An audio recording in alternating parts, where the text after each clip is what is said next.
አሰላሙ አለይኩም ወራህመቱላሂ ወበረካቱ። ሰላም ጤና ይስጥልኝ። ውድና የተከበራችሁ የቻናሌ ቤተሰቦች እንዲሁም ለመጀመሪያ ጊዜ ወደዚህ ቻናል የመጣችሁ እንኳን ደህና መጣችሁ እያልኩኝ ዛሬ ደግሞ በጣም ቀላል የሆነ የፈላፍል አሰራር አንዴ ሰርተን ለወር ወይም ለ15 ቀን ማስቀመጥ የምንችል በተለይ ለረመዳን ሰዓታችንን የሚቆጥብልንን ሰርተን ሁሌ በየቀኑ ከማዘጋጀት ወይንም ደግሞ በየሁለት ቀኑ ምናምን ከምናዘጋጅ አንድ ያዘጋጅተን ካስቀመጥን በፈለግን ሰዓት አውጥተን የምንጠቀመውን የፈላፈል ወይንም የባጊያ አሰራር ነው ይዤላችሁ የመጣሁት።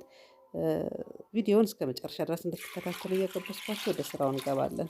እንደተመለከታችሁን እንግዲህ በደንብ ታጥቦ ከዛ በንጹህ ውሃ ለ24 ሰዓት ያህል እንዘፈዝፈዋለን።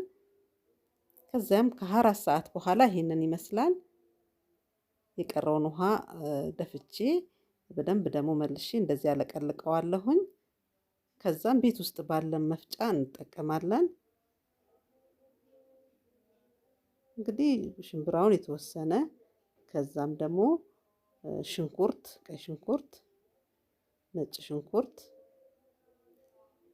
ድንብላል ቅጠል ወይንም ደግሞ በግዶንስ ቅጠልን መጠቀም እንችላለን። ባሮ መጠቀም እንችላለን። እንደ ፍላጎታችን ማድረግ እንችላለን።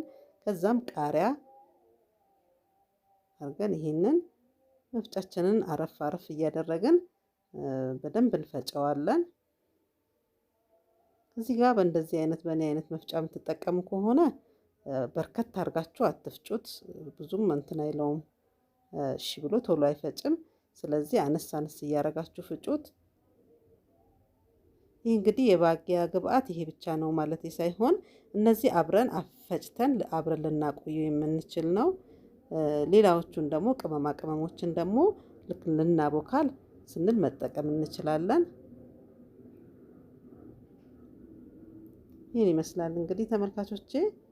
እየደጋገምን አረፍ አረፍ እያደረግን ስንፈጨው በጣም ቆንጆ ውጤት ይኖረዋል። እንግዲህ እንደነገርኳችሁ መፍጫችንን አረፍ አረፍ እያደረግን በደንብ ላም እስከሚል ድረስ እንፈጨዋለን። አሁን በቂው ነው እንግዲህ የዚህን ያህል ሲሆንልን ፕላስቲክ እንደዚህ ፍሪጅ ውስጥ ለማስቀመጥ በረዶ ውስጥ የሚመቸንን አይነት እቃዎችን ተጠቅመን እንደዚህ ለአንድ ቀን የሚበቃንን ያህል እየከፋፈልን በረዶ ቤት መክተት ነው። በጣም ለአሰራር ቀላል ነው።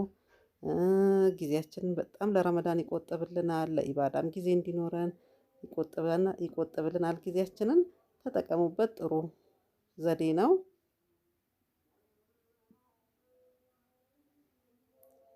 ይህን ይመስላል እንግዲህ እንደዚህ አዘጋጅቼ ሁሉንም በረዶ ቤት ከተዋለሁኝ።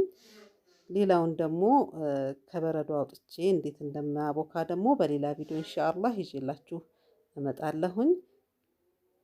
እንግዲህ ያ መፍጫ ብዙ ትንሽ ትንሽ እያደረገ ስለሚፈጭ መፍጫዬን ቀይሬ እንደዚህ እንግዲህ ሁሉንም ፈጭቼ አጠቃልዬ እንደዚህ ጨርሻለሁኝ።